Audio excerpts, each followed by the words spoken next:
পাছায় মেখে বিকেলের ধুলে দাঁড়ালাম সজে লেজে।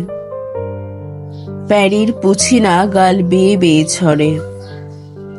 বলতে বলতে বলতে পারি না ইফেল টাওয়ার এমন। শালা শালা করে দুলা ভাই ডেকে বসি। তারপর ডাকে কনকর্ড স্কোয়ার।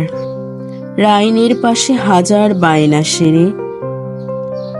রুশাদিনীতে পুঁজিবাদ পচে গন্ধ। লোবরের পাশে পাবের জানালা খোলা।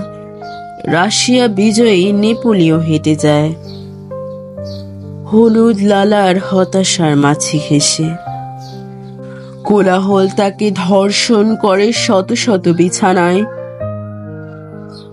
তবুও আমি বিকেলের প্যারি দু বগলে দুই মেম। সাদা নারীদের ঘেঁটি ঘুঁটি শেষে পিকাসোর কথা ভাবি। কি করে এসব গোবর নিয়ে দিনপাত করে গেছেন। ভেবে টেবে আমি খুব আওয়াজ করে বায়ু ত্যাগ করে ফেলি। প্যারিস তবু সিমফ্রের বোন ম্যালরোর মানি ব্যাগ। প্যারিসের মেঘে তবু লেগে থাকে সন্ধ্যার অনুরাগ।